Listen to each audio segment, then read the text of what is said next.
Vahaony oloko, vahaony oloko. Andraisanao toroteny mahery vaika, anova tanteraka ny fiainanao. Vavaka matanjaka, na délivrance enjana ho fanafana ireo fatotra. Ahitanao ireo fijoronao vavolombelona mafy no ny asa mahagaga nataon'Andriamanitra. Vahaony oloko, vahaony oloko. Nandeha-tanteny izy mba asitra. Aku nanisik ang punyang palay aminiran.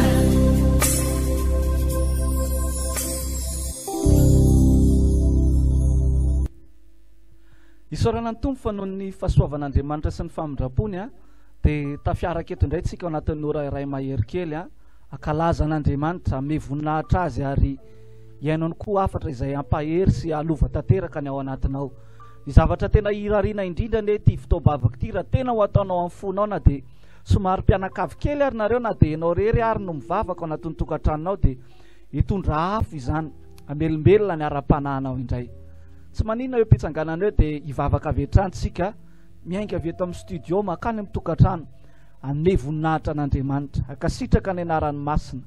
Tadio fa hoy ny tenin'ny apôstôly zay manao hoe fa fomba mbola tsy ary akory isika dia fa maty hamonjy antsika Kristy. Raha sitraka ao mpitsanganana eo dia hivavaka isika hoe misaotra Tompo ny amin'ny namonjenao aho, ny amin'ny nanavotanao aho, na mbola matoy izao ny fiainako. Ataontsika avy hatrany izay tonim-bavaka izay. Saotranao zay Jesosy eo noho ny fitiavanao sy ny famindraponao. Iza tokoa moa zay Tompo no afaka iray saina iray fo hivavaka hiantso ny anaranao indray androany. Zay olona tsinotsinona akory. Amin'izao fotoana izao zao dia misy ao anatin'ny tokantrano miray fo miray saina mivavaka. Mety eto andrenivohitra izy, any ambanivohitra izy, mahita amin'ny fahita lavitra, maheno amin'ny onjam-peo. Fa ny zava-dehibe dia hoe izay miray fo miray saina hiaraka hivavaka indray. Noho ny fahafantaranay tanteraka Tompo fa tsisy afa-tsy vavaka ihany no vahaolana amin'izao vaninandro izao. Tsy misy afa-tsy vavaka ihany no manovanay, tsy misy afa-tsy vavaka ihany no manangana anay, tsy misy afa-tsy ny fianteheranay aminao ihany Jesosy, izay efa nanolotra ny ainao tety ambony tany ary efa any an-danitra ny mpisorona be misolo vava ho anay ety ambony tany. Makasitraka anao zay Tompo ny amin'ny fitiavanao. Avitra izay Jesosy satria efa nisolo vonanay ianao. Avitra izay satria efa navelanao ny elokay. Samy manana ny olana izay tsirairay avy miaraka mivavaka, miaraka manandra-peo. Fa ny fantatray dia izao efa noentinao teo Kalvari ny zavatra rehetrarehetra manahirana anay Tompo. Misaotranao zay Jesosy, manome voninahitra ny anaranao masina. Eo mpitsanganana eo dia ho irayntsika izay iry zay Avotrao misolo vony anao, no raisinao ao ny elony anao,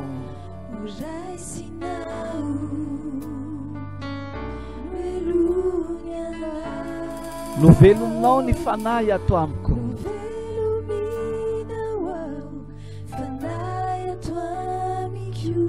Fa maty anao sy nitsangana. Afaka manandratana antsika ao tokantrano dia hiteny any hoe avitra ny solovony anao. Avotrao ny solovony anao, no raisinao no elony anao, no raisinao ao ny elony anao, no velominao ny fanahy ato amiko. Fanahy ato, fa maty anao sy nitsangana.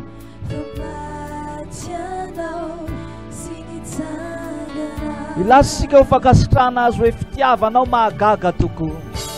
Fitiavanao mahagaga tokoa. Mpanjakako izay maty ho ahy, mpanjakako izay maty ho ahy. Fitiavanao no iainako eto anio. Fitiavanao iainako eto anio. Kafaly ao anio mideranao, kafaly ao anio mideranao. izay atao anandratako anao, anandratako anao.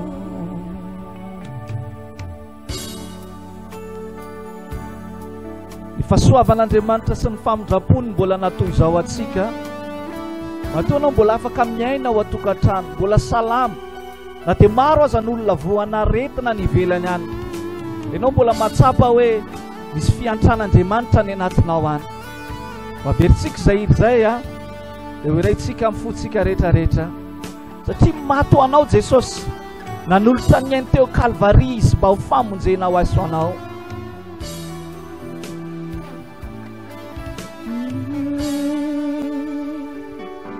Avotrao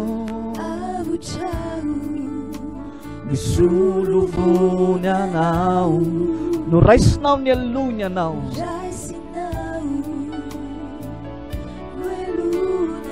no velominao ny fanahy ato amiko,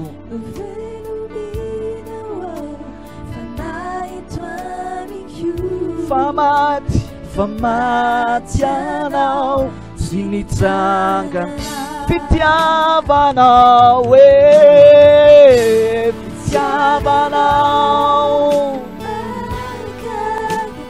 Lazao azy mpanjakako izay maty hoay, mpanjakako izay maty hoay, fitiavanao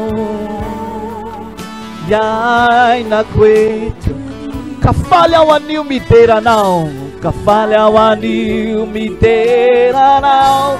Lazao ihany fitiavanao mahagaga tokoa, fitiavanao mahagaga tokoa, mpanjakako izay maty hoay, mpanjakako izay maty hoay, fitiavanao iainako eto anio, kafaly ao anio mideranao, kafaly ao anio mideranao, izay atao anandratako anao, anandratako izay atao.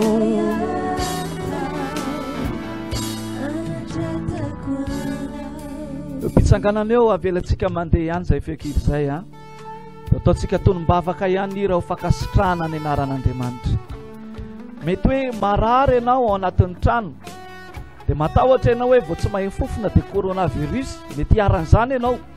Fa androany makasitrahan'Andriamanitra hoe Tompo, na dia izao aza ny toe-batako, akasitraka sy hanome voninahitra ny anaranao foana. Asandato ny tananao dia akalazan'Andriamanitra sika hoe Tompo, tsara ny fitondranao. Mety marary afa amin'ny anaran'i Jesosy, sitrana, salama, tsy miankina amin'ny tenin'olona zany ny fahasalamana atao anatiko Tompo. Fa mety naheny teny ianao dia lasa manomboka miorora ianao hoe sanatriany vava tokoa ary ka hafaty aty zavatra mitranga amin'ny fiainako ity. Fa androany miteny anao ny tenin'Andriamanitra manao hoe tsy loza ny fiafarana io, fa voninahitr'Andriamanitra. Fa raha sitraka ao itsika mianakavy, ho anao marary eo ambony fandriana, mipetraka ambony seza, mitsangana dia miderana anaran'Andriamanitra. Akalazao ny anarany, lazao fa tsara izy, mpanao ny tsara izy, tsy misy lehibe taka anazy, tsy misy mahery akoatra anazy.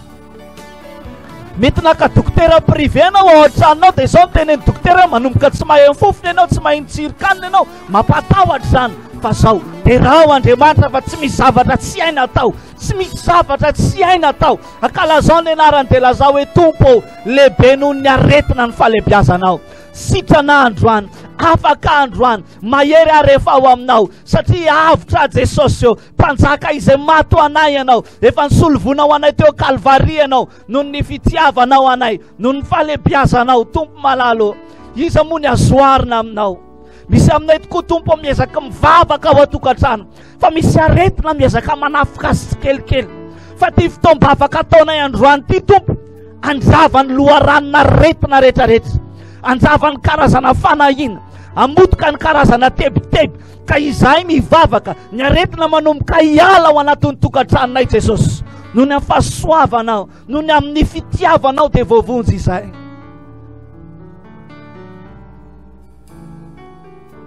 Fitiavanao mahagaga tokoa,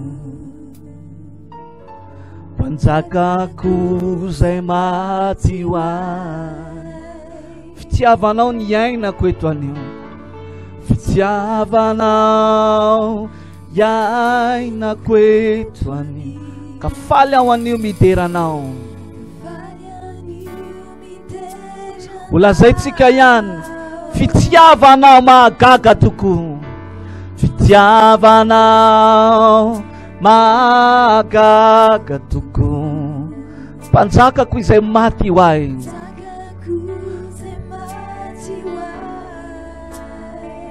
Fitiavanao iainako eto anio, fitiavanao iainako eto anio, ka faly aho anio mideranao.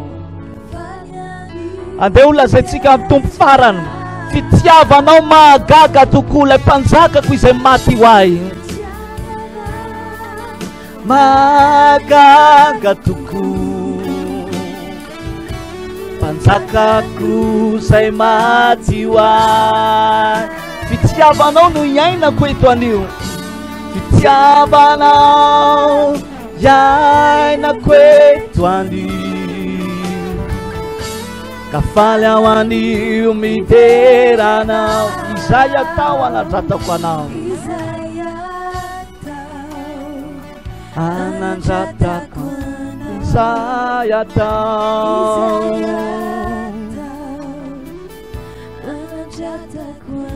izay atao,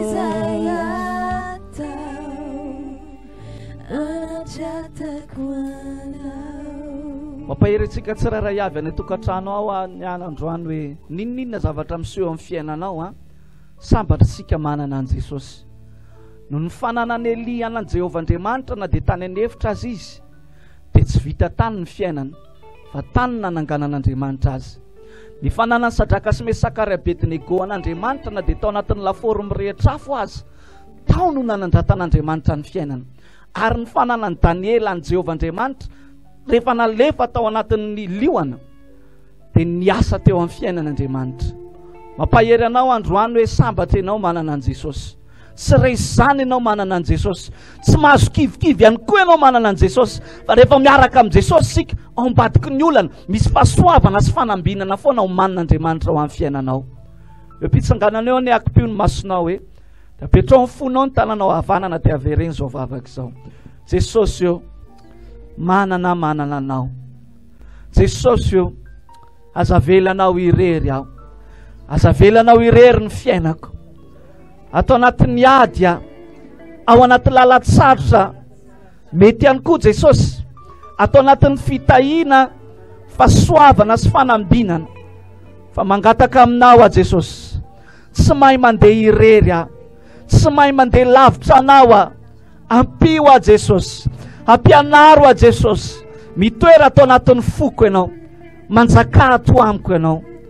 Toy izy miadana eo mpitsanganana eo izay vavaka izay lazao amin'ny tompo anatin'ny tonim-bavaka hoe tompo azavela irery aho. Raha anatin'ny aretina ianao mety somary mandalo kely tsy fahasalamana mahita an'ity fandarana ity, dia zao lazaina amin'ny tompo azavela irery aho tompo. Efa dia kapika taminao teo Kalvariny manasitrana ny aretina atao anatiko ato.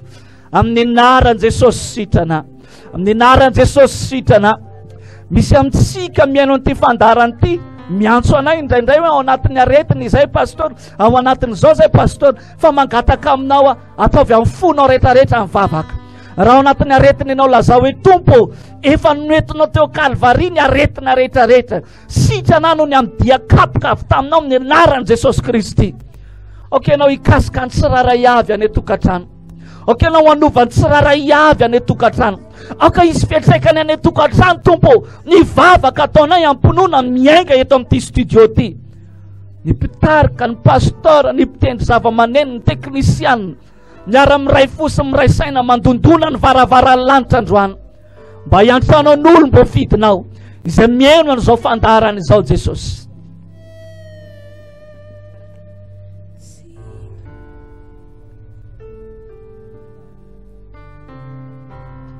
Tsy mahavita tena irery izay tompo, aza ilaozanao zay, aza velanao iady irery izay.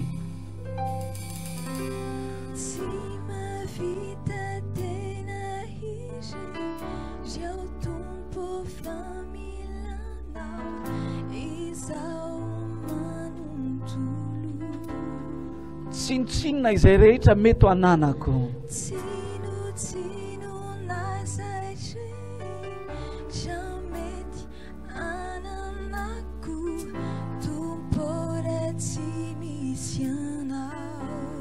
Versika ihany tsy mavita tena irery aho. Tsy mavita tena irery za tompo family izao manontolo. Sinitsinina izay rehetra mety ho ananako. Za mety ho ananako tompo raha tsy misy anao. Tsy natao hisaraka aminao aho. Tsy natao hisaraka aminao. Nanalavitranao, nanalavitranao. Lazao amin'ny tompo fahasangamby izay mety anjo ahy. Fahasangamby izay mety anjo ahy. Raha toka ilao zanao, raha toka ilao zanao, aza ilao zanao, aza manariay ale ho anatrehanao. Aza manariay ale ho anatrehanao. Azay sorina mikio lay fanahinao, lay fanahinao. Favery aho ratsy. Lazao amin'ny tompo amin'ny tokantranao. Aza laozanao ny tokantranoko, aza laozanao ny fiainako. Aza manariay, aza manariay yale ho ana. Aza sorinamiko tompo, sorinamiko tompo. Lay fanahinao, lay fanahinao. Favery aho ratsy.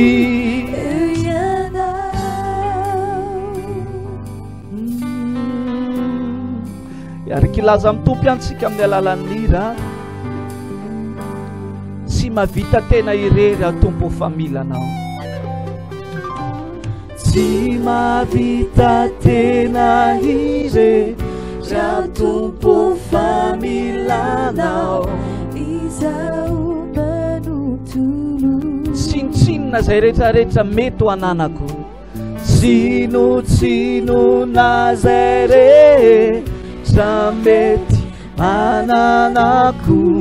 Tompo ratsy misy anao. Tsy natao hisaraka aminao aho.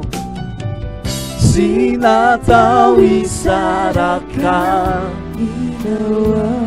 Nanalavitranao, nanalavitranao. Fahasangamby izay mety anjo ahy. Fahasangamby izay mety anjo ahy. Raha toka ilao zanao, raha toka ilao zanao. Aza ilao zanao, aza manariay, manariay yale ho anatrehanao. Azay sorinamiko lay fanahinao, lay fanahinao. Favery aho ratsy. Lazantsika farany any. Aza ilao zanao aho, aza ilao. Aza manariay, yale ho anatrehanao.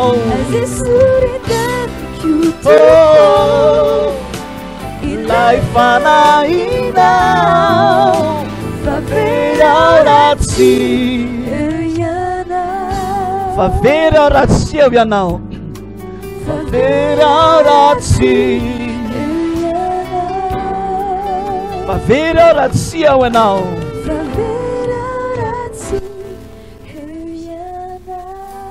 Resy lahatra ianao fa sambatra manana an Jesosy. Tiako atsanganao ambony tananao dia hitehaka mafo an Jesosy sika, dia manaova aleloia mafo azy. Hitanao anatin'izao vaninandro sarotra zao dia samy manana nira taony n'olona. Ao ny mira hoe mahantra malahelo tsy manana ny anjarako Jesosy rery fa tsy manana tenena fa tsy izy fa ny antsika raha lasarana bavy ninninona zavatra miseho eo amin'ny fiainanao, ny fiderana sy ny firavoravona ataonao dia manetsika an'Andriamanitra eo amin'ny siza fiandrianana ary mahatonga an'ireo karazana manta rehetrarehetra ho ravo zany. Anao hira fiderana anankiray tsika mialohan'ny rosotsika ao anatin'ny afatr''Andriamanitra dia angatako anao tena hitsikitsika atao anatin'ny tiry ity, tsy saintsaina hoe ahoana zany ny vola, ahoana zany zao, ahoana zany zao, fa fantatro fa be da be ny razon'olona atao fa ny antsika aleotsika ihany ny fiderana eo mpitsanganana eo ataotsika izay hira mahafinaritra zay fantatro fa maro tokoa ireo hira tsara tsy afaka ambavanao. Ho arahantsika tehaka sady somary mitsikitsika anao tokantrano miteka ho an' Jesosy.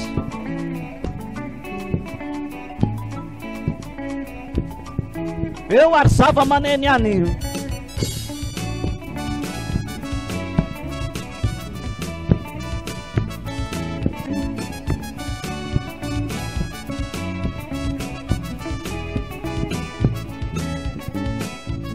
fantatro fa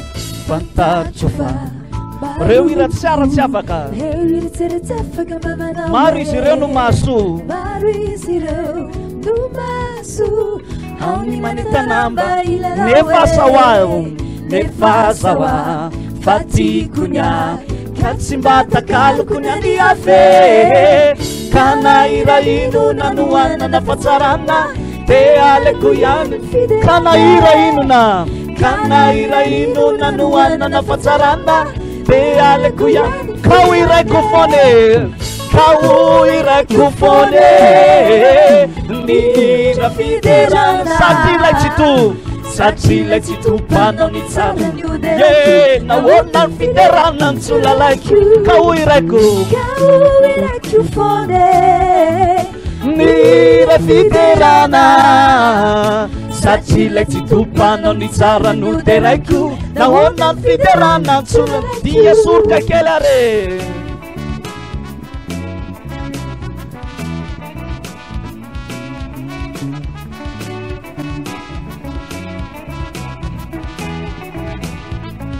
Misy aza mo mandatra fo, misy aza mo hira izay mandoka ny fery anaty, hira pity izay mavo,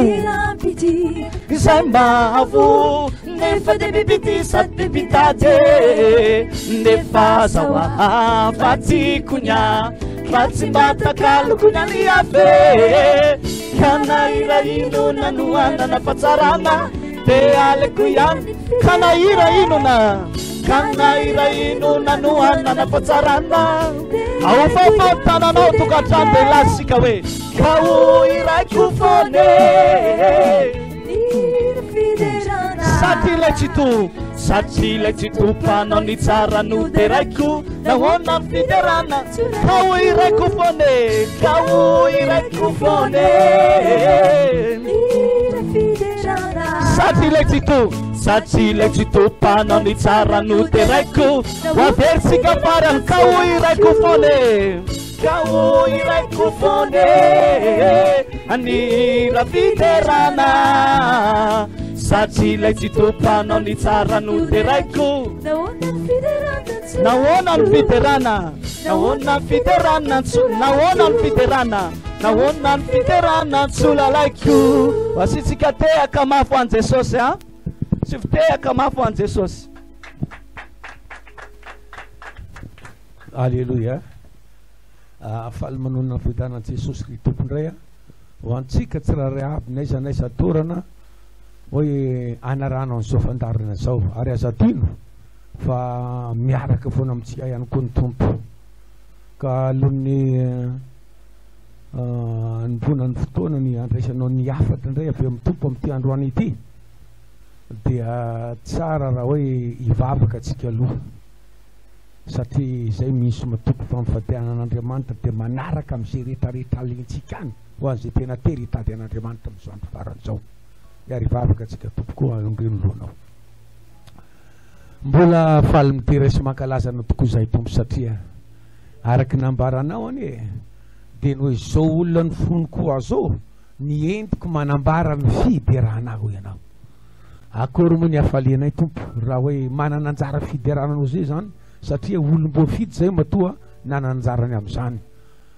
Makasitaka anao ny amin'ny fandaharana, ny fitondranao amin'ny fiainany tsiraray aby, ary reto olona zay mandresy manaraka an'izao fandarana zao mitorana zay misy azy any. Raha hitondra ny hafatra ao atompo dia mangataka aminao, ianao mihitsy Jesosy ny omban'ny ty vavako ty, anendry molotro anendry ny lelako, eny hitondra n'izany hafatra zany amin'ny tsiraray ihany aby, ary anokatra ny fony sy ny masom-panahy ihany koa ianao mba handraisan'izany hafatra goavana zay avy aminao zany, ka ho tany lonaky ny fankatoavana ny teninao, ny fony tsiraray aby voninahitra ianaranao. Na amin'ny fomba inona ny fiasan'ny diavolona amin'ny endriky ny tsy manana fahefananao kitika na angaratra izany teny izany, fa rakofona ny amin'ny rano masina zany Jesosy, amin'ny anara-maherinao misaotra tompo, amen. Eny tompoko mazao atorana amin'ny anaran'i Jesosy. Miaraka eto sika amin'ity androany ity azadiny fa miaraka amintsika eto koa ny tompo, miaraka aminao any koa ny tompo, naiza toerana misy anao. Raha ny zavatra misy maneran-tany amin'izao tontolo zao dia hitanao fa misy fetraikany eo amin'ny fiainan'olona ihany le krizy ara-pahasalamana. Misy fetraikany amin'ny arabola, misy fetraikany amin'ny arakasa, misy fetraikany amin'ny fianarany ankizy, misy fetraikany ny amin'ny tokantrano, ary tsy mba hoe fetraikan'ny tsara fa fetraikan'ny ratsy avokoa. Ny zavatra ataoko anao nefa nao anatin'izany ho antsika zay efa manana an'Andriamanitra, dia eo anoloany indrindra hoe mizaha toetratsika ny tompo, mizaha toetratsika ny tompo, hoe iza marina ny otokinao, iza marina ny anteheranao eo anoloan'izany, satria na manahoana ny zavatra miseho maneran-tany, ny zavatra miseho isiananao araky ny efa fampianarana nentsika teo reny, dia manavaka ny azy foa n'Andriamanitra. Ary zany indrindra ny tondrany tompo amintsika amin'ity androany ity dia ny hoe fizahan'Andriamanitra toitra antsika zay manompo azy, fizahan'Andriamanitra toitra antsika zay manompo azy marina. Tsy maintsy zahana toitra ny finoana ananantsika io. Eo anatin'izay tonga dia jerentsika ny ten'Andriamanitra. Ato amin'ny Petera voalohany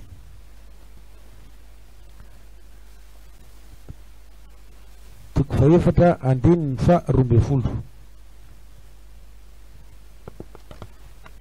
Fizahan'Andriamanitra totra ny finoantsika.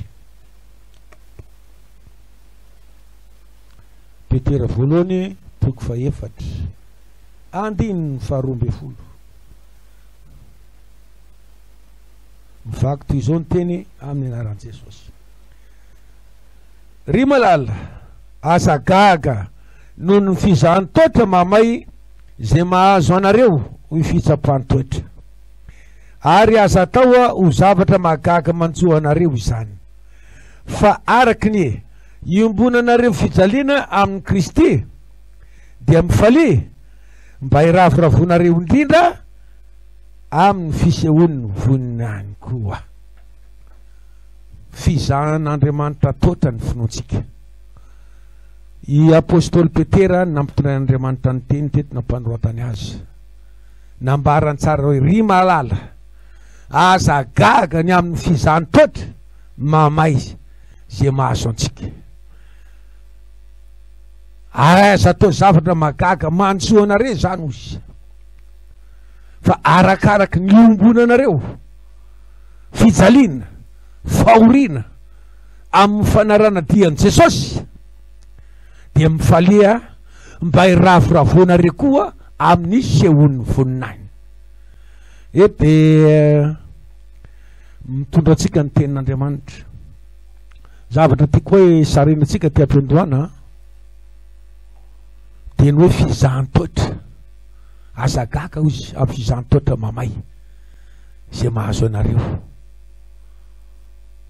Ny atao hoe fizahan'ny toetra amin'ny finoananananao io dia Andriamanitra mihitsy ny mametraka ny olana, Andriamanitra mametraka ny ady. Fijeren'Andriamanitra anao hoe manahoana ianao amin'ny ady etrehanao io, zao ohatra atao mitondra fahoriana, zao ohatra atao mitondra fijaliana, zao ohatra atao mitondra hoe olana goavana, manahoana ny tomponao, ny to-tsainanao, manahoana ny finoanao io, matoky marina ve ianao, na inona miseho, na inona mitranga, eny fa nahatra amin'ny fahafatesana azy. Aza gaga no fizahantota mamay izay mahazo anareo.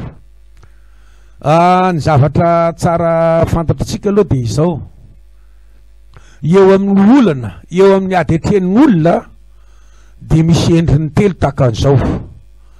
Voalohany ny olana misy eo amin'ny olona na fahoriana misy eo amin'ny olona dia iantsoan'Andriamanitra, fahoriana iantsoan'Andriamanitra anazy. Io le tenin'Andriamanitra ny hoe mpamonjy mora azo indrindra amin'ny fahorian'Andriamanitra. Antsoy amin'ny andro fahorianao dia hamonjy anao ka amin'ny vonatra. Dia ambarany koa andramoka izaho fa tsara Jehova amin'ny fahoriananao. Misy zany karazana olana, karazana ady atrena ho an'olona mbola tsy manana an'Andriamanitra dia iantson'Andriamanitra ny olona zany. Fiantson'Andriamanitra ny olona eo amin'ny olana zay miseho eo amin'ny fiainany.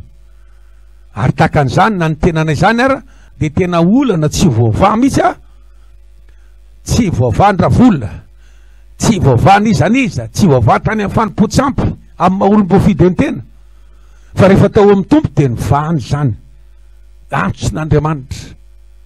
Satria araka ny farambarako foana mpisotro toka be mpanompo sampy be, fa rehefa tao anatin'izay mba naniry ny ala tamin'izany tsy afaka, fa nisy olana goavana teo rehefa tao anatin'izay ny antsony tompo na anatona Jesosy dia nanehoany voninatrany dia afaka dia lasa manompo an'Andriamanitra. Misy zany le tagna-javatra miseho amin'ny fiainan'ny olona dia fomba iantsoan'Andriamanitra ny olona anompo azy. Zay ny tanga-javatra voalohany eo amin'ny fahoriana na ny ady etrena. Dia ny faharoa indray dia izao, efa mba manompo an'Andriamanitra ihany le olona, fa saingy izao mbola variana ny any amin'ny fahotana, mbola misy fahotana, sa manota, sa manao ny zatra tsy araka ny sitrapon'Andriamanitra. Ary eo anatren'izay dia izao kapon'Andriamanitra, misy kapoka mahazo azy. Ka ny fahoriana miseho amin'ny fiainany dia noho ny adalana nataony, noho ny fahotana nataony, satria fahadalana eo anatin'Andriamanitra zany dia kapon'Andriamanitra izy. Ka raha sendra tratan'izany le olona ray, zay tsy miteny hoe ianao, fa raha sendra tratan'izany dia mibebaka ny fanafotony iverenanao amin'Andriamanitra. Ary ny fahatelo, le olana miseho na ady miseho eo amin'ny fiainana na tanga-javatra miseho amin'ny fiainana dia izahana toetra amin'ny finoana ananantsika hoe manahoana ianao amin'ny ady etrenao io, matoky ve ianao, mijoro tsara ve ianao, iza marina ny anteheranao, tsy mirorosaina va ianao. Ary amin'ny alalan'ny fizahan-toetra zay finoana efa nananao io, tefen'Andriamanitra amboarina io, dia io ny tananjana-toetra anandratana anao amin'ny avoavo raha mijoro tsara ianao. Amin'ny alalan'io indray ny amin'ny tombon'Andriamanitra ny finoantsika. Ary io le fahatelo io no resantsika amin'ity androany ity dia hoe ny fizahan'ny toetra ananantsika. Zany hoe Andriamanitra mihitsy mizaha toetra amin'ny finoana ananantsika. Amin'ny alalan'io zany ny mbola volan'Andriamanitra antsika hiakatra amin'ny avoavo koa amin'ny ady etrentsika. Ka tampiahatra aminao ny ten'Andriamanitra amin'ity androany ity, fa aza gaga no amin'ny fizahan-toetra mamay izay mahazo anareo. Araka ny ambaran'izany tenin'Andriamanitra zany, fa io tanga-javatra miseho amin'ny fiainantsika na ady, olana, ara-pahasalamana, na ara-bola, na ara-pitiavana, na ara-kasa, rehetrarehetra io, ianao fa manompo an'Andriamanitra ihany ianao, dia amin'ny alalan'io ny amola volan'Andriamanitra anao mba hahatonga antsika hitombo finoana, hahatonga antsika hientetra tanteraka amin'Andriamanitra ka tsy hovozongozona raha mijoro tsara ianao. Satria nambarany teo dia ny hoe arakaraky ny ombonanareo fahoriana fijaliana amin'ny Kristy izy amin'ny ady etrenareo dia mifalia mba hiravoravonareo amin'ny fisehoany voninahiny koa. Jerentsika ny ten'Andriamanitra ato amin'ny Daniel toko 7.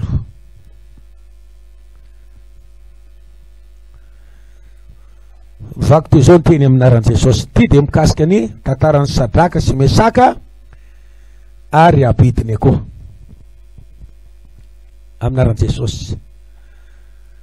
Daniela 7:17 atao sary lavalava kely any lany na tsy maninona fa mba ho azonao tsara. Reto olona reto de olona fananompo an'Andriamanitra, iry Sadraka, Mesaka, Abednego, satria baby tany Babilôna ary zareo tamin'io tena fananana an'Andriamanitra, fa nijoro tamin'ny sitrapon'Andriamanitra, fa tao anatin'izay ady goavana mamay nahazo anazy reto fizantoatra ny finoana ananany. 2:12 Daniela 7:12 aminaran'i Jesosy. Koa araka re tsara Daniela 7:12 koa misy jiosy zay nataonao hotonian'ny raharaha amin'ny Babilôna sy ny feny dia Sadraka sy Mesaka ary Abednego. Ireo lehilahy ireo tsy mba manaiky ny teninao akory ry mpanjaka o, tsy mba manompo ny Andriamanitra izy, na mivavaka amin'ny sary olona volamena zay efa natsanganao. 14 de niteny tamin'ny fahavinirana sy ny fahatezerana ny Nebukadnezara ka nasainy nalaina Sadraka sy Mesaka ary Abednego dia nientiny teo anatrehan'ny mpanjaka ireo lehilahy ireo. Dia niteny Nebukadnezara ka nanao taminy hoe moa fa nahininareo va ry Sadraka sy Mesaka ary Abednego no tsy mba nanomponareo ny Andriamanitro na ivavahanareo amiko. Averiko tsara 14 de niteny Nebukadnezara ka nanao taminy hoe moa fa nahininareo va ry Sadraka sy Mesaka ary Abednego no tsy mba nanomponareo ny Andriamanitro na ivavahanareo amiko amin'ny sary olona volamena zay natsangako. Ankehitriny raha miomana ianareo amin'izay, handrenesanareo ny fienony fanenony Anjomara sy ny Sobaba sy ny Lokanga sy ny Samboka sy ny Vali sy ny Simponia ary ny zava-maneno isan-karazany ka miankoka sy mivavaka amin'ny sary olona zay nataoko dia tsara izany. Fa raha tsy mety mivavaka kosa ianareo dia atsipy miaraka amin'izay ao anatin'ny laforo misy afo mirehitra, ary iza moa izany Andriamanitra hahavonjy anareo amin'ny taniko izany. 14 de namaly Sadraka sy Mesaka ary Abednego ka nanao tamin'ny mpanjaka hoe ry Nebukadnezara, tsy misy antony tokony hamaliana ianao akory ny amin'izany zavatra izany. Indro Andriamanitra zay tomponay de mavonjy anay amin'ny laforo misy afo mirehitra sady mamonjy anay amin'ny tananao ry mpanjaka o. Ataotsika aleloia mafy biany antrano any. 15 ary na de tsy zany aza aoko ho fantatrao ry mpanjaka, aoko ho fantatrao ry mpanjaka o, fa ny Andriamanitrao de tsy ho tomponay ary ny sary olona volamenanao efa natsangana de tsy vavahanay. De feno fatezerana Nebukadnezara ka niova ny tareny tamin'ny Sadraka sy Mesaka ary Abednego de nasainy nahafanaina ho impito mihoatra noho ny famana azy ny lafora. Ary zay lehilahy matanjaka indrindra tamin'ny miaramila noa nasainy namatotra an'ny Sadraka sy Mesaka ary Abednego sy nanipy azy tao anatin'ny laforo misy afo mirehitra. Dia nafatotra ireo lehilahy ireo nefa mbola teny aminy ihany ny lobany sy ny akanjony ary ny kapotiny mba amin'ny fitafiny hafa koa, ka dia natsipy teo anatin'ny laforo nisy afo mirehitra izy. ary satria mafy ny tenin'ny mpanjaka ka natao mahamay indrindra ny lafaoro dia maty ny lelafy reny lehilahy zay nanipy any Sadraka sy Mesaka Abednego. Asio aleloia be zany. Andiny fatelo amby roapolo. Ary izy telo ireo zany hoe Sadraka sy Mesaka Abednego dia voatsipy ampatorana teo anatin'ny lafaoro misy afo mirehitra. Dia talanjona Nebokadnezara mpanjaka ary nitsangana faingana izy ka niteny tamin'ny mpanolo-tsaina hoe moatsy telo lahy mifatotra va no natsipitsika tao anatin'ny afo. Dia namaly ny mpanjaka ireo ka nanao hoe marina izany ry mpanjaka io. Ary hoy izy ka no indro aho mahita efaday tsy mifatotra mandendeha ao anaty afo nefany tsy maninona akory izy. Nefany tsy maninona akory izy. Asio aleloia be zany. Tena nambarany tenin'Andriamanitra ihany andininy fa 5 averiko tsindriko tsara. Ary hoy izy ka no indro aho izy mahita efada telo na tsipy tao de efatra lasa hita tsy mifatotra mandendeha eo anatin'ny afo nefany tsy maninona akory izy. Ary ny fijery ilay fa efatra dia toa zanak'Andriamanitra. Teka mahafinaritra an' Jesosy. Telo na tsipo lasa nisy efatra tao. Andiny fa 4. Dia nanantona ny varavaran'ny lafaoro nisy afo mirehitra ny Nebokadnezara ka niantso hoe ry Sadraka sy Mesaka ary Abednego mpanompon'Andriamanitra avo indrindra mivoaha ka avy aty. De nivoaka avy teo anatin'ny afo Sadraka sy Mesaka ary Abednego zany hoe izy telo zany. De nifanantona nisy olo-mpanjaka sy ny mpanjaka sy ny gouverneur ary ny mpanolo-tsaina ny mpanjaka ka nahita ireo lehilahy ireo fa tsy nanakery ampaninona ny tenany akory ny afo na nisy singambolo kilan'ny afo tamin'ny lohany na niovany lohany. Ary tsy nisy fofona hafa akory taminy. Asitsika teka ihany koa zany voninahitra ny tompo. Andiny 7.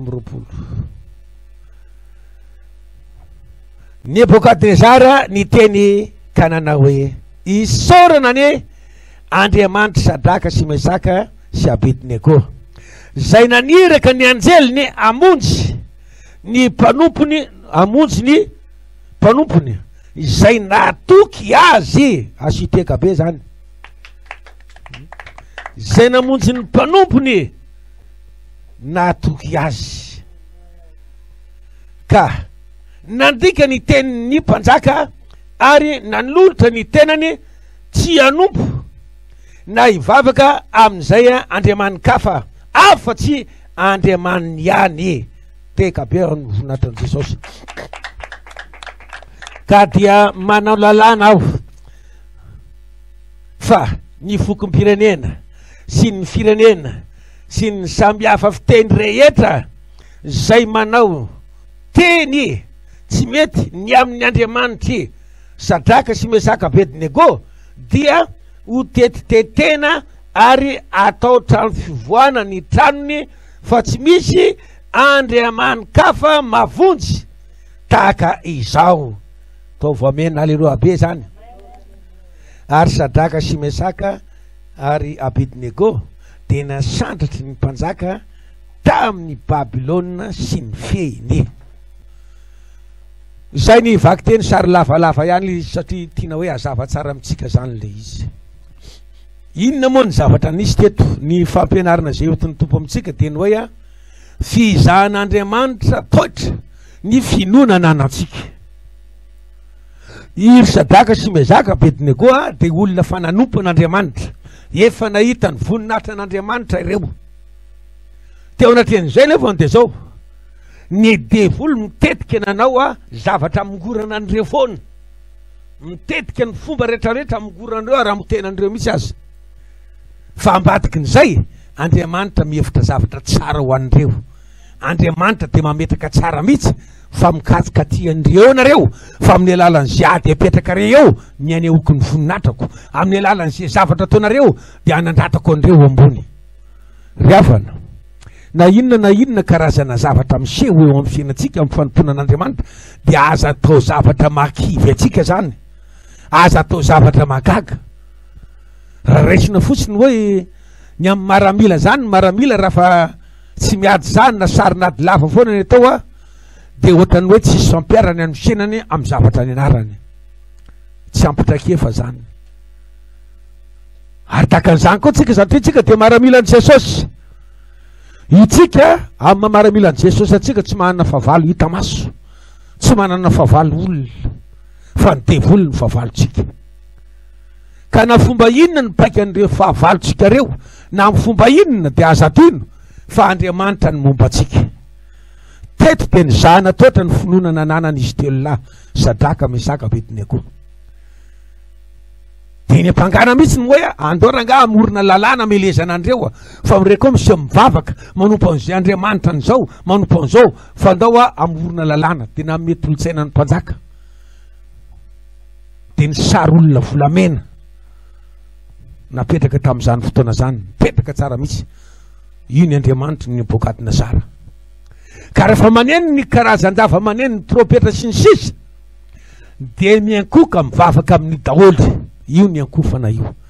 Zany zavatra zany nefa mifanotra amin'ny sitrapon'Andriamanitra, mifanotra amin'ny didy napetraka Andriamanitra. Ary izy telo lahy reto dia manana ny didy ahanom-pona an'Andriamanitra. Andao alefa zany dia atsangana io, dia rehefa maneno ny trompetra sy ny namany ka zay tsy miankoka amin'io dia ho tonga dia anaovana laforo afo miretra. Izy telo lahy nefa ny teteny esina amin'io, izy telo lahy ny tetena esina amin'io satria mafana fo miretra tsara reo reo jisy reo babo reo, satria babo ry zareo tamin'io tany Babilôna. Ry havana, enao mijoro amin'ny fanomponan'Andriamanitra io aza dino fa tsy faly aminao ny devoly. Na inona seon-javatra, na inona trangan-javatra dia mijoro foana. Aza manana eritreritra ho kivy na ho ketraka na hiembotra, fa mila miroso foana ianao, fa amin'ny alalan'io tananjana totra nandratana anao io. Misy karazana exercice spirituel zany apetraka eo alohantsika. Salan'ny ankizy moa raha mianatra zareny manao lesina dia misy devoir à la maison ampiarana an'le zavatra nianarana tany. Dia takan'izany tsika kristianina, misy zavatra mola volain'Andriamanitra atsika foana, ary io zavatra mola volanantsika io zy zany totra ny finoana nananao.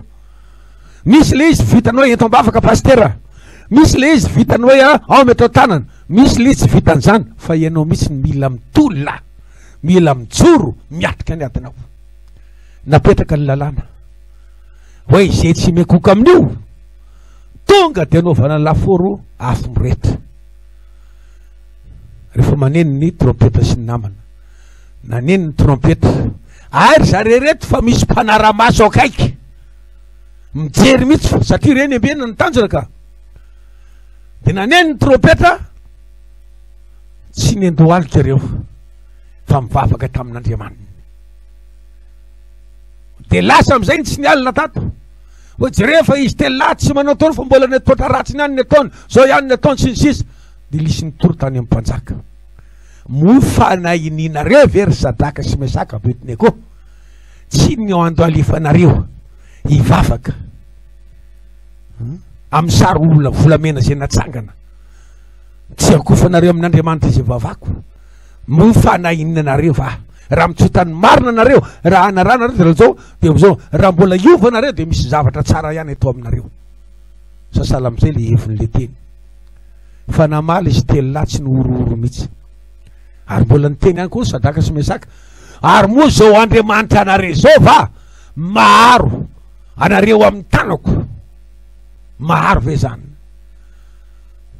tonga de namaly izy telolahy tsy misy tokony hoe amalinay an'izany teninao zany ny mpanjaka tsy misy tokony hoe amalinay an'izany teninao zany ary zay de zao a tsy ankoka amin'ny Andriamanitra zay natsanganao sary olona volamena sady tsy vavaka amin'izany zahay fa ny tanan'Andriamanitra ay de mavonjy anay amin'ny laforo eo miretrafo sy mavonjy anay amin'ny tananao ny joro riavanao mila mijoro anao misetra amin'ny fanomponan'Andriamanitra amin'ny ady anaty alohanao io ndrandray anao eo ny lohan'ny ady atrenao de zao misy fanambarana ny amin'ny fianakaviana ny amin'ny inona sy ny sisa anao to manelingelina manakatsakana misetra amin'ny fanomponao an'Andriamanitra mila mijoro matoky tsara ianao zare tsara zareto fa natramin'ny fahafatesana azy tsy natahoran'ireo satria fantany fa maharo anazy amin'ny tanan'ny mpanjaka Nebokadnezara ny Andriamanitra ivavany maharo anazy amin'ny laforo afo ny Andriamanitra ivavany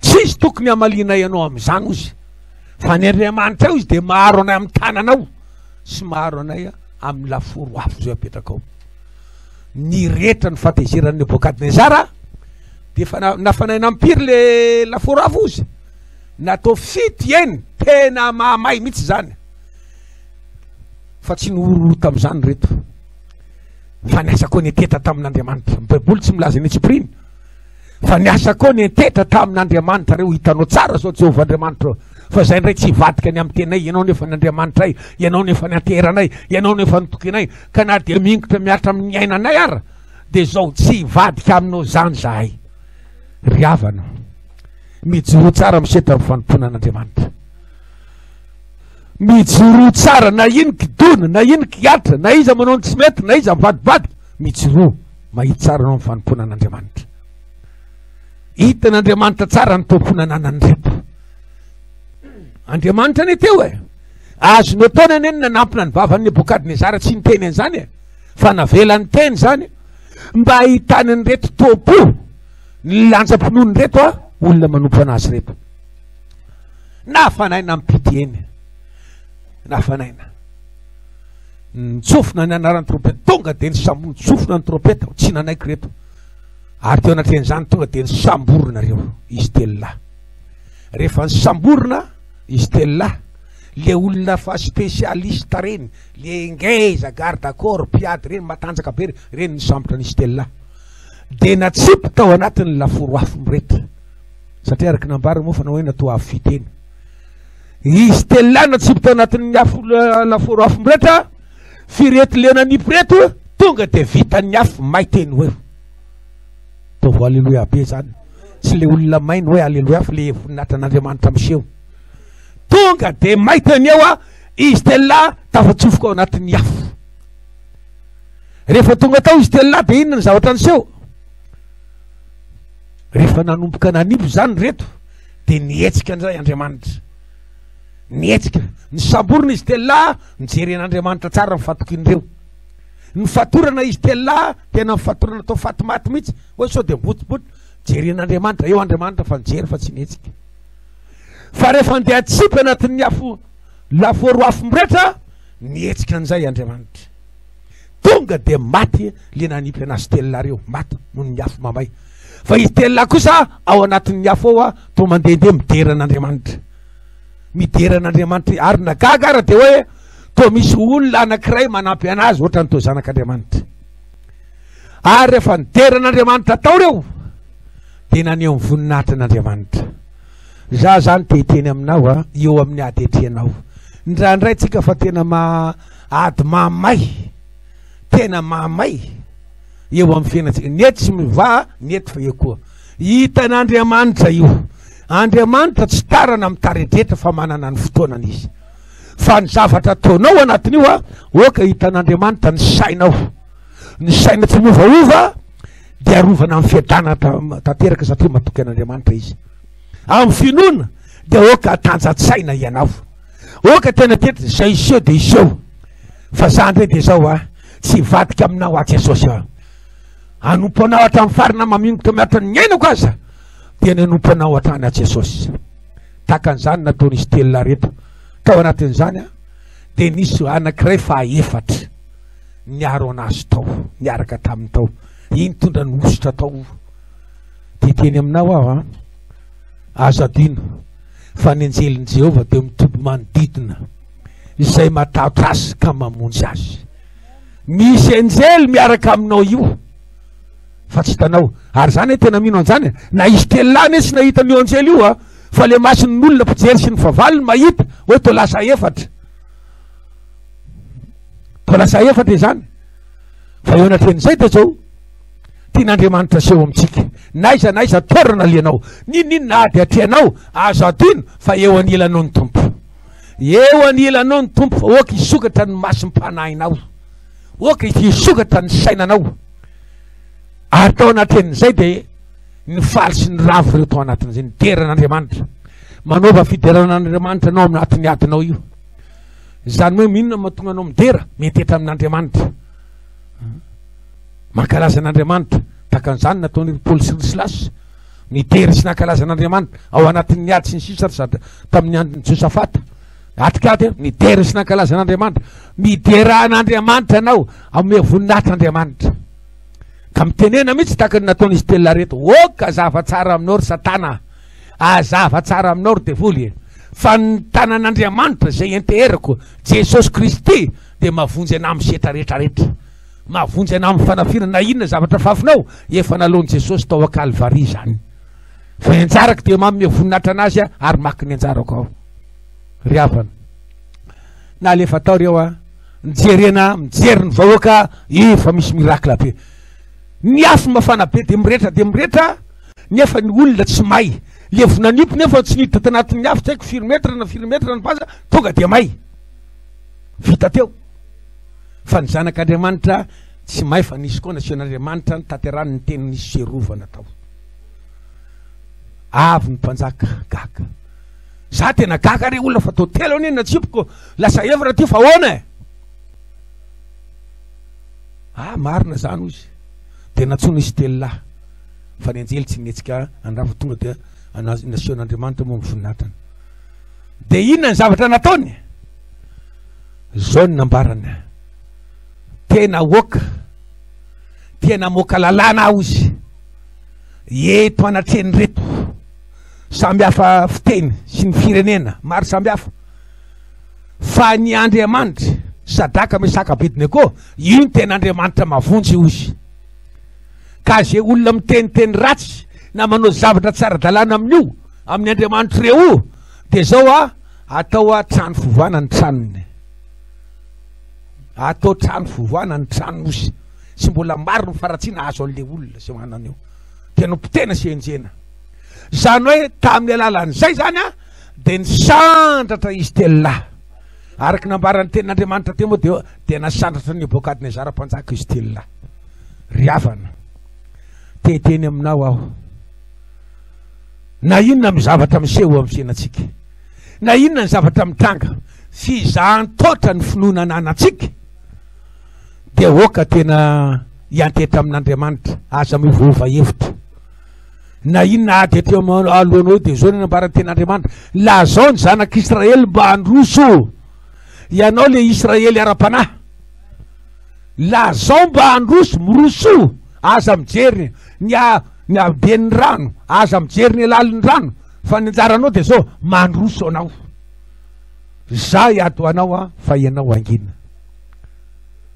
maro ny zavatra miseho am'izao olana ara-pahasalamana olana ara-pitiavana olana ara-bola olana ara-kasa fianaran'ny ankizy norinasa sisa eo mifafy ary ny devoniny ambadiky n'izany fa ho antsika zay efa manana an'Andriamanitra te hiteny aminao aho efa manompo an'Andriamanitra velona oka tena ijoro anao atoko takan'izy telo mirahalahy reto na inona zavatra miseho rehefa tena hita an'Andriamanitra tena mijoro tsara anao amin'ny fanompona mifatokina fianterana aminazy de aneo mivoninahitrany aminao ny tompo ary hitan'ny mpiarabelona sy ny manodidina maro ny nentsena am'izao hoe aza le fivavanareo aza le salan'izao tsy maninona zany fa ny anjaranao de mijoro araky ny sitrapon'Andriamanitra, mijoro tsara anao tsy gestion-javatra ny ambikorontana an'io ny zava-pananao fiainam-pananao tsy hanaonao foanao fa mila mijoro matoky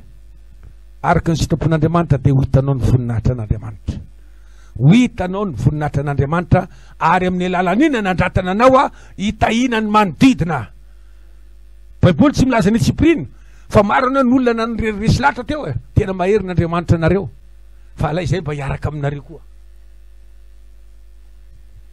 Fizahan'Andriamanitra toatra ny finoana anatsika am'izao andro fara am'izao ninina zavatra miseho aza atao mampiroro anao io. Feno ny famonjena zay nataon'i Jesosy tao a-Kalvaria, feno averiko foana zay feno ary zany natonga anazy ny teny hoe alohan'ny afatra napetrany amin'ny mpianany Matito Jaona 2:20 aty izy nahitanareo fahoriana ty am'izao tontolo zao. Zany teny zany lazaiko aminareo izy mba nahanareo fiadranana amiko hoe matoky fa nareo izay metehitra amiko de zao zany ado anareo fa nareo angina ary ety am'ty zao tontolo zao ty ny ahitanareo fahoriana izy nefa matoky za efa naresy. Ry havanao ninninona karazana atetrentsika na ara-pahasalamana na ara-bola na ara-kasa ninninona mihitsy efa nalony Jesosy tao Kalvaria ny sandany zany, aloha tao a-Kalvaria ny sandany zany fa ny anjaratsika de zao mila miorona tsara anao mentetra tanteraka amin'Andriamanitra tahaka amin'izy telona reto a na mamingotra miatra ny ainara de aza mivadika, aza mivadika fa mijoro tsara ny programan'ny satanany e hitanao tsara ao amin'ny fizahany-toetra mamay mahazo anao de ny anilan'io a eo ny devoly misy hery mifanandro io araky ny fanambarako ny devoly ny ataony amin'ny ady atreanao maka fananao izy ataony zay atonga anao kivy, ataony zay atonga anao ankatsitsika, ataony zay atonga anao ketraka fa izy telona reto tsy mba tratran'izany fa nijorony tetra tamin'Andriamanitra.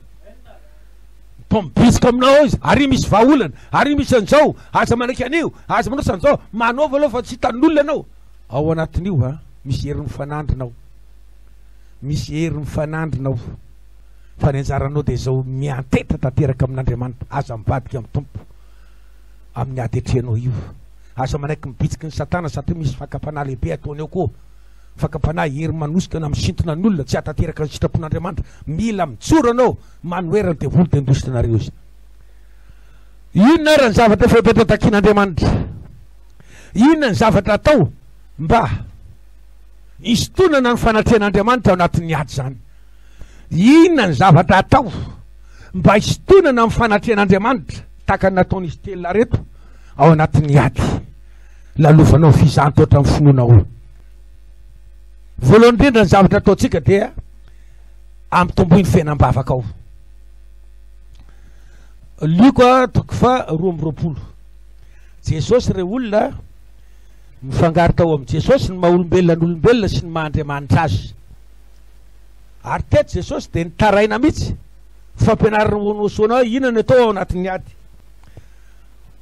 Matio Luka 2:20 aminaran'i Jesosy Soramandry eo ambony a de nao Jesosy tao Getsemane 7:30 aminaran'i Jesosy ary nivoaka Jesosy koa araky ny fanaony de nakao an-tendrombohitra ny oliva izy ary ny mpianatra koa nanaraka azy ary raha vao tonga tao a amin'izany tany izany izy dia hoy izy taminy mivavaha mba tsy hidiranareo amin'ny fakapanahy ary izy ny hiataka tamin'ny tokony ho ndray mitorabato dia nandohalika ny vavaka hoe raiko raha sitakao de soroambiko ity kapoka ity nefa aoka tsy ny sitrapoko ny atao fa ny anao ary nisy anjely avy tany an-danitra niseho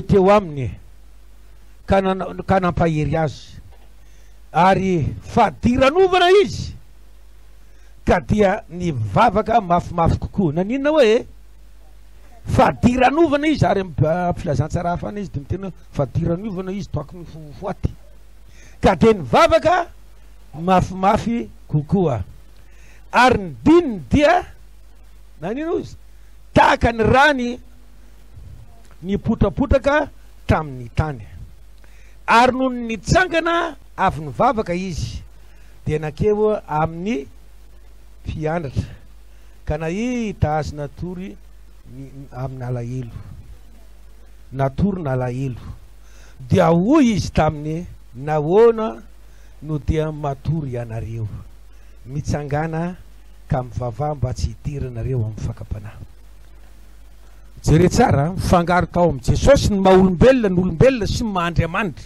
anazy ao amin'ny Jesosy ny fahafianoany ny fomba n'Andriamanitra maram-boky any amin'ny epistily Kolosiana fa eto dia mampianatra atsika ny tompo satria le nofo tao amin'ny Jesosy le maha-olombelona anazy ny taraina io raha io raha sitakao dia isoro amiko izao kapoka zao nefa oka tsy ny sitrapoko ny atao fa ny anao dia miteny izy fadiran'ovana taka ny efa foaty mangirifiry mavaivay mamay hoe eritreretina ty zato ity ho samborina ho tsarainy jentilisa ho tsarainy mpanota ho alambaraka ho kapokapona ho alatsadra ho atao tsinotsinona vonona hatramin'ny fahafatesana misaintsaina amin'izay izy amin'ny maha-olombelona anazy a dia mafy taminazy zany fadiran'ovana tahaka ny fofoaty nefa oka tsy ny sitrapoko ny atao fany anao izany hoe niadina treny Jesosy teto zany ho fampianarana ho anao sy ho anahy tao anatin'ny niadina treny dia nampitombo ny fiainam-bavaka izy ny vavaka mafimafy kokoa izy rehefa ny vavaka mafimafy kokoa izy dia nisy hery ny latsaka tao aminy nampahery azy ry avanao fampianarana re zany e tolotsaina tolotevitra avy mitompo amin'ny ady atrentsika io fantatra anao fa olona mino matoky tejoro fa raha mihery ny tenanao zao fotsiny dia zao a tsy mafita nininina anao fa ao anatin'io mivavah mafimafy kokoa ianao ampitomboy fiainam-bavaka ndrandrainy ianao anatin'ny ady aty anao dia ohatrany misy zavatra manakina zany tsy ahefanao na hivavaka azy e fa ao anatin'io mijoro tsara anao dia ampitomboy mivavaka fa rehefa nitolona ny vavaka Jesosy fampianarana ho anao soana Jesosy dia tsy maintsy nazaka an'io izy satria mahandriamanitra anazy fenihery be izy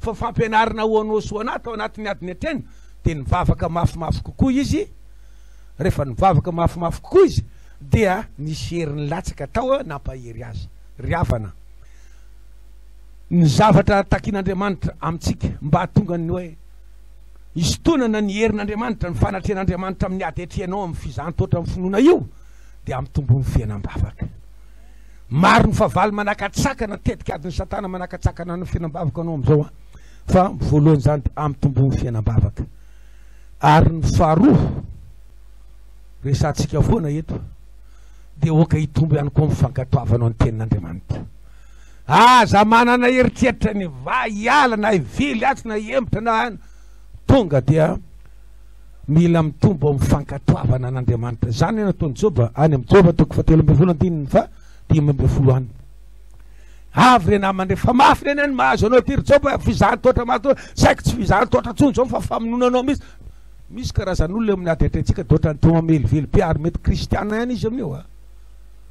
fa zao navaliny Joba zao ny Jesosy fa na dia mono aza zao Jehova zao dia anantena anazy ihany aho ary eo anatreny zany ozy tsy anantena pokaty fotsiny fa anamarina ny lalako eo anatreny aho fa na dia mono ahy aza Jehova dia mbola anantena anazy ihany aho kanefa anamarina ny lalako eo anatreny aho anatin'izany ry havana mila mitombo anao amin'ny fankatoavana ny tenin'Andriamanitra aza mahaivanana fa izy telolary eto anie anisan'ny zavatra nampiavaka andreo dia nankatoan'ny tenin'Andriamanitra nazotona namasina ny tenandreo any amin'ny Daniel toko 1 any dia manambara tsara mihitsy fa tsy nanandoto ny tenandreo tany an'ny mpanjaka sy ny sakafo namenandreo fa nanaraka tsara ny sakafo zay araky ny zavatra napetraka tamindreo araky ny sitrapon'Andriamanitra fa niny tsy nandoto ny tenandreo izy telolary eo nanamasina ny tenany ry havanao ny fankatoavanao ny tenin'Andriamanitra fitombonao ny fahamarinana dia zao mampitombo ny fahamasinana eo amin'ny fiainanao arakaraky ny zavatra misy eo amin'ny fiainatsika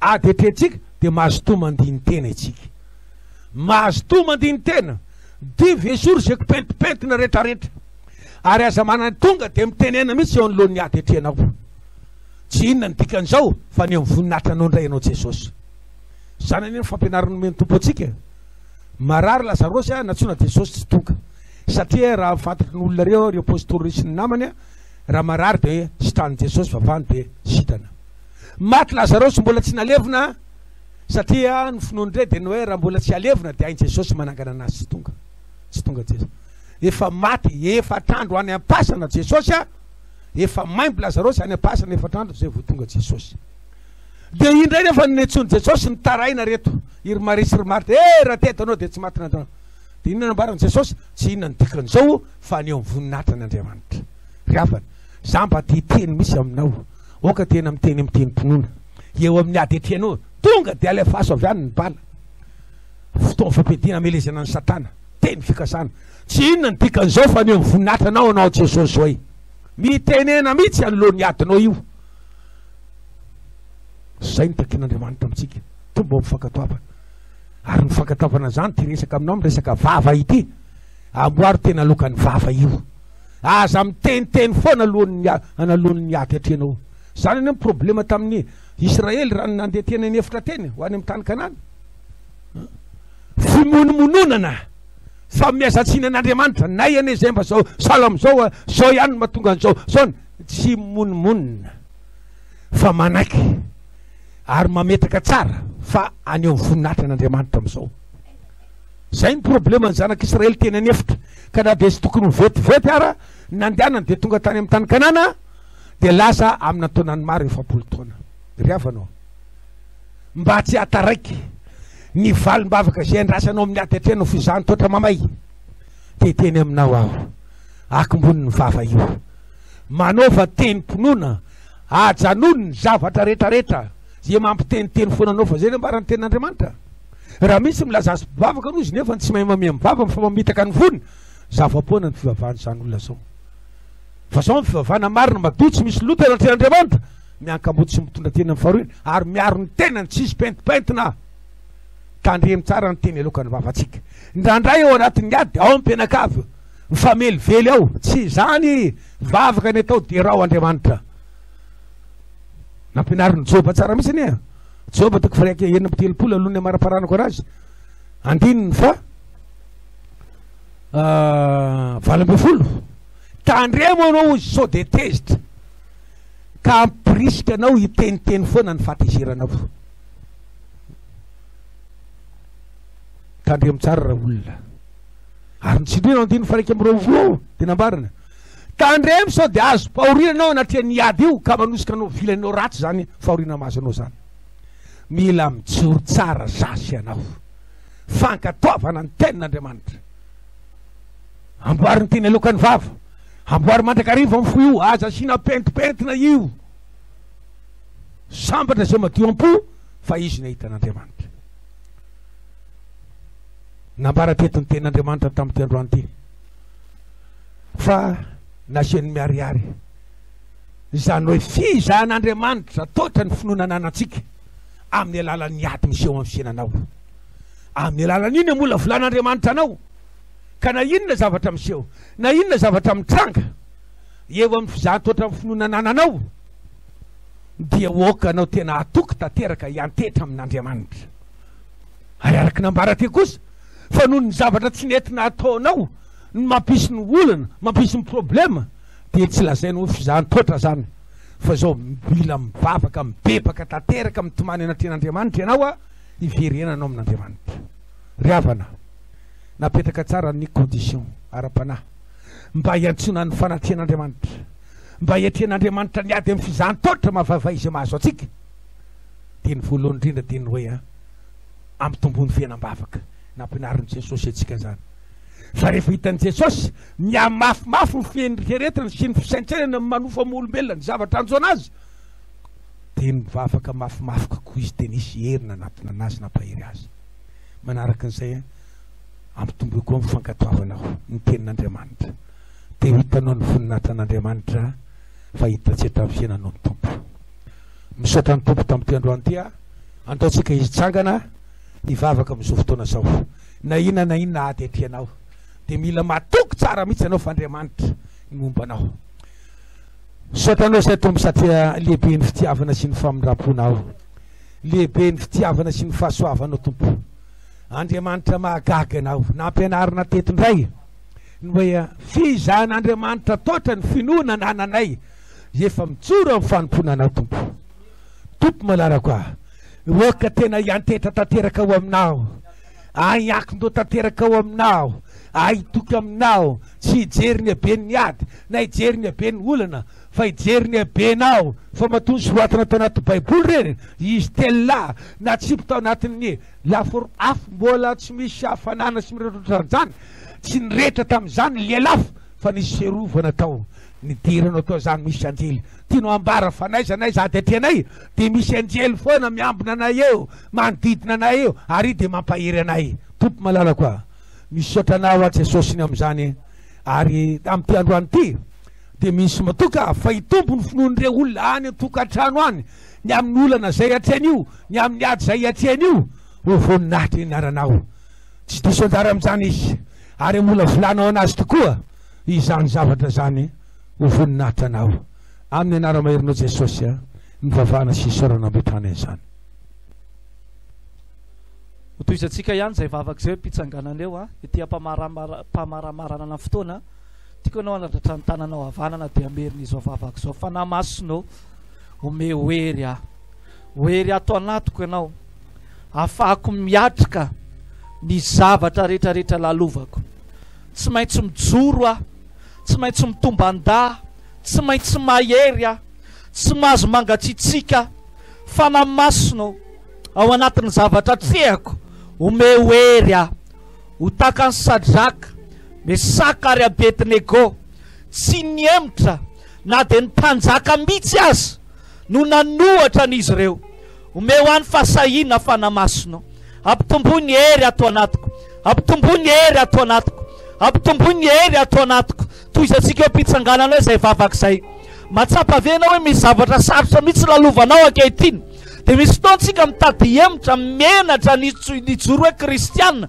matahotra no faty matahotra ny andry matahotra ny hiatra amina zavatra anankiray fa androany mitenena hoe fanamasonao ampitombo ny hery ato anatiko anana fahasahina anana hery sy tanjaka milanao zay fanamasonao milanao ny atao anatinay rehetrarehetra milanao ny fanahanay feno hery izay feno hery izay raha anatin'ny tokantrano sika ka olona maromaro ianao no mivavaka dao tsika ifampitatana ao anatin'ny tokantrano de mety hoe zavatra anankiray no miatra aminareo mianakafo satria manodidina mety miaraka manenjika ny zavatra rehetrarehetra manodidina mety miaraka manohatra fa zao lazaina fanamasonao toano hery izay ome fahasahina izay aza velo reraka izay ome hery taka ny Sadraka sy Mesaka ary Abednego izay atonga anay anohatra ny zavatra miseho eto amin'ity zao tontolo zao ty midina ato anatinay ianao fanamasonao androany misy aminay tokoa tompo mitady verin-dalana noho ny amin'ny zavatra miseho misy aminay mitady abandon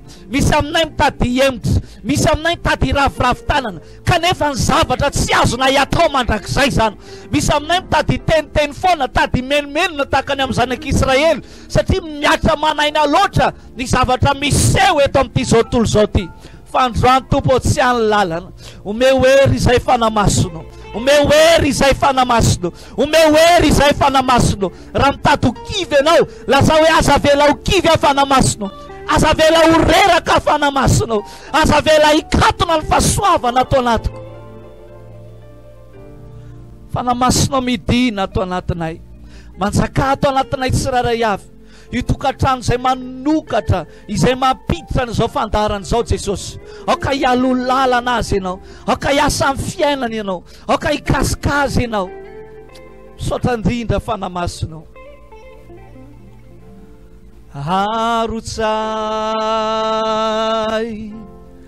arotsay tompo ameno anay lay orany fanay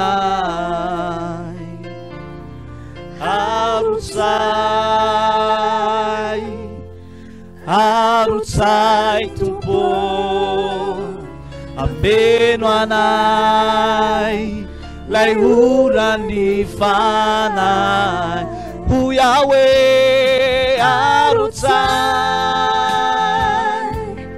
arotsay tompo lazao hoe ameno anay ameno atao anatin'ny tokantrano ameno amin'ny zavatra rehetrarehetra izay atao lay afinao akairotsaka androany arotsay tompo ameno anay lay ora ny fanahy arotsay andetsika nao atombavaka anankiray mpitsanganan'eo a hoanao zay tena matsapa tokoa hoe taka ny fiainana sadraka sy misy sakarabetineko satria tsapanao misy zavatra manery anao iverin-dalana manery anao angatsitsika ny zavatra hitan'ny masonao tsy mitondra anao makany amin'ny fandresena fa mitondra anao makany amin'ny faresena manala n'ilay finoana ao anatinao fa ozy izy ny afatra ny oetin'ny mpanompon'Andriamanitra teo hoe tsika mila olombavaka mandrakariva ary manaraka izay voateriny tsy voasoratra ny tenin'Andriamanitra mba tiako tsika nandratana ny eo am-pitsanganana eo a dia izao tenenina amin'ny tompo hoe toano a Jesosy toano afanamasino aza vela reraka ao anatin'ny zavatra izay lalovako mety tsy anisan'izay olo zay ianao fa mba anisan'ilay olona matsapa hoe ny fitahian'Andriamanitra ny fahasoavan'Andriamanitra fa mangataka aminao hiaraka hivavaka tsika hoe fanamasino aza velanao irery a toano a tady reraka tady kivy a tady amoifoa mijery ny olona natao mitokantranoko a dia mitady asa saina mitady ananao foana satria tsy hitako tsoa zay lalana azo ale fa zao raha lasina ba ny vavaka ihany no manova zavatra ny vavaka rehefa ataonao amponao rehetrarehetra dia makasika an'Andriamanitra izany ary mahatonga an'Andriamanitra hietsika taka ny etsehany tamin'ny fiainana sadraka sy mesakarabetineko Jesosy io toano izahay e tsy manaiky iverin-dalana izahay tsy manaiky emitra izahay tsy manaiky angatsitsika izahay fantatray tompo fa misy aminay reto mahay mafy ny adinay misy olona mety matsapa fiadanana miatsapa fahasoavana fa misy olona tompo kristianina miezaka manompo anao tena ao anatin'ny fahoriana tanteraka tsy hita zay zavatra hohanina tsy hita hoe aizany lalakale iza ny antorana fa tsy anao tompo toano ren'olo reny ampio ren'olo reny vangio ren'olo reny amin'izao andro sarotra izao indrindra no aneonao fa sambatra n'olona zay tena miatoraka aminao marina ary n'olona tena mivavaka amin'ny fony rehetrarehetra tsy mandrakizay ny ranomasony izay zoim-pahoriana lazao amin'i Jesosy hoe kasiro ny fiainanay tompo kasiro ny fiainanay Jesosy io vangio ny tokantranonay Jesosy io hoe teo anatrehan'Andriamanitra ny olanao ny zavatra mamatotra anao ny aretina any anatin'ny vatanao any ny famoizam-po mahazo anao indraindray andao hoentsika eo anatrehan'Andriamanitra zany Jesosy eo entina eo anatrehanao ny zavatra rehetrarehetra mamatotra anay tompo rehefa nasany joratra amin'ny farany izy telo lahy dia ny zavatra niseho dia zao nanampy azy ireo ianao nanosika azy ireo ianao manoloana ny zavatra alalovanay androany dia ny voady ataonay ihany koa tompo dia hoe tsy emotra aminao ijoro foana nompo anao ka na dia hiamafy ny zavatra ataon'olona hiasarotra ny fafambaraka hiamatotra ny zavatra ranofo tompo izay kosa ijoro mandrakariva eo anatrehanao anokatra lalana eo amin'ny fiainanay ianao tompo fahasoavanao sy ny fanambinanao andentsika mba hitsodranony fiainanao ety ampamaranana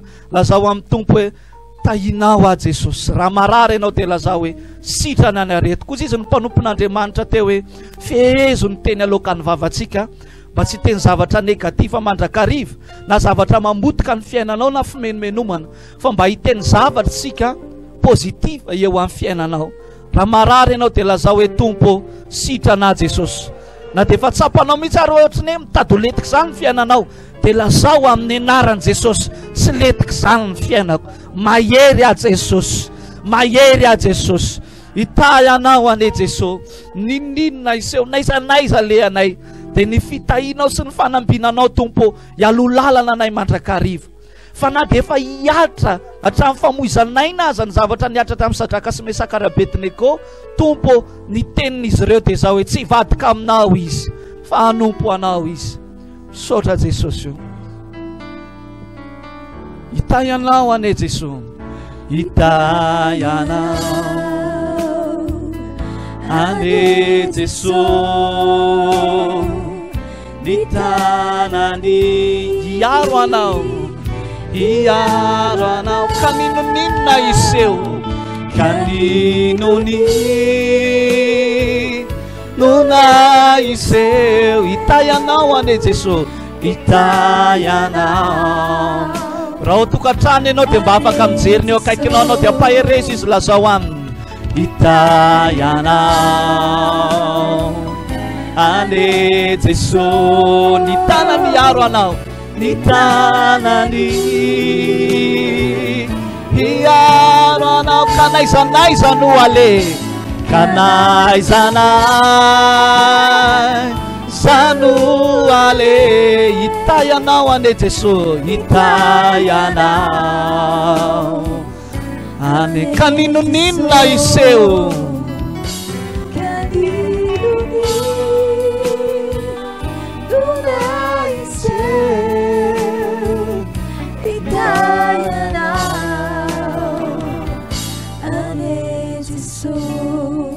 Alleluia. Ho amarin'ny tompo aminao zany tononkira izany. Izay misy matoky fa voarainao tsara ny fampianarana araky nambara teo a, dia fizahan'Andriamanitra totra ny finoantsika eo anoloany io ady atreanao io. Andriamanitra tsy tarana amin'ny tarehetra fa manana ny fotoanany izy, fa misy fetrany ny sahana totranao amin'io. Fa rehefa tonga ny fetrany dia zao a omen'Andriamanitra anao zany. Mijoro tsara, na mamingotra hatramin'ny aina ara dia mijoro hatrany eo amin'ny setra amin'ny fanomponan'Andriamanitra, fa fanaka amin'ny fitiny ianao amin'ny voninahitra ianarana. Andao hisaotra ny tompontsika tamin'ity fotoan'androany ity dia hitsodrano anareo rehefa avy eo. Misaora ny tompo amin'ny tokantrano, misaora n'Andriamanitra. Makasitaka anao izay tompo satria lehibe ny fitiavana sy ny famindraponao ny amin'ny fampianarana nomenao anay indray tamin'ity androany ity, ary nambarinao ny fampianarana zany dia andray ny tsiraray aby, andraikitry ny tsiraray aby ny manaiky, dia mankatoa dia voninahitra misiana ambadiky ny saina. Da manokana ny tsiraray aby ary ho velona ao anatiny amin'ny fonao zany teninao zany Jesosy, ho voninahitra ianaranao. Misaotra koa Jesosy ny amin'ny reto teknisianina sy ny mpiara-miasa, ny loanza sy ny sisa reto nahatanterana an'izany zavatra rehetra zany. Raisoarantsodrano amin'ny mahampanompono anazy Jesosy dia mitsodrano amin'ny reto vahoakanao reto noho ny fahasoavana izay nomenao ahy. Ny fonondreo tompo dia ho tany lolaky ny fakatoavana ny teninao ary mitondra vokatsy ho amin'ny fiainany zany. Raha hiatrikaty izy ambony ty tany ty dia manoatra noho ny mpandresy ny toerana misy azy io. Na inona ady lalovany karazana olana maro sambihafa dia hiantetra aminao izy, hiankindao aminao izy, ary misy fifaliana hopetraka ao anaty miaraky ny teninao ositry ny fifaliana homban'ny fanantenana. Jesosy io ianao dia Andriamanitra tsy mizata avan'olona fa manavaka ny ianao tonga amin'ny fotoana ankehitriny anavanao ny ianao ary amoronanao ny zavatra tsy misy, andravanao ny zavatra izay misy tsy araky ny sitraponao, anatsaranao amin'ny fiainany reto vahoakanao reto. Re izay marary amin'ny tokantrano any amin'izao fotoana zao, tononina amin'ny anarany Jesosy ny fanasitrahana rehetrarehetra, ary ny asan'ny devoly amin'ny anarany Jesosy potika sy levolanao ry Satana. Na inona karazana ady lalovana ho any amin'ny tokantranony any na amin'izay toerana misy azy amin'izao, dia misokatra ny varavarany fahasoavana, andraisana ny fahasoavana mananampiampiny amin'izany. Ta io manokana koa Jesosy reto rahalahy teknisianina reto, mba ianao mihitsy mitondra ny ositry ny fanompona fahazotoana ho aminazy reto voninahitranao amin'ny anara-maherinao Jesosy. Mivavana sy tsofana rano azy ary rakofana amin'ny rano masina zany tsodrano zany, tsy nanany Satana fahefana ho avily na ho angalarina na ho retardena, fa ianao le Andriamanitra mahay mamy motra lavitra zay verin'olona fa mety tsara amin'ny fiainana zany nitsofako rano andreto. Tsika rehetrarehetra iaranao amen. Dia ny tompony ombantsika mandrakarifa. Tianao vasakazay handray fifaliana sy fiadanana, tianao vasakazay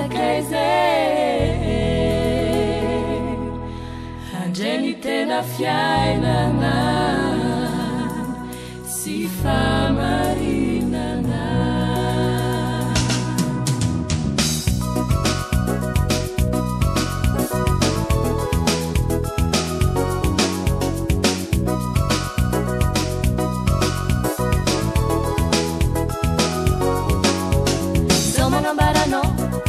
Manambarano zavavere successo tumpuno. So manambarano salaere successo tumpuno. So manambarano zavavere successo tumpuno. So manambarano salaere successo tumpuno. Ti significa nagato con ojo. Langericeite, lantsije, nanganura tiapias na otaoho, nefa tsisy vokagny, vomeky faoriagna be. Oh yeah, so manambarano zavavere successo tumpuno. So manambarano salaere successo tumpuno. So manambarano zavavere successo tumpuno. So manambarano salaere successo tumpuno. Anangano tonkony vola be, tsisy fiadanagna feno asaloha. Anangano koa ny tomabile, ny roplane sy ny diplôme. Oh yeah!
Manambarano zavavere successo tumpuno.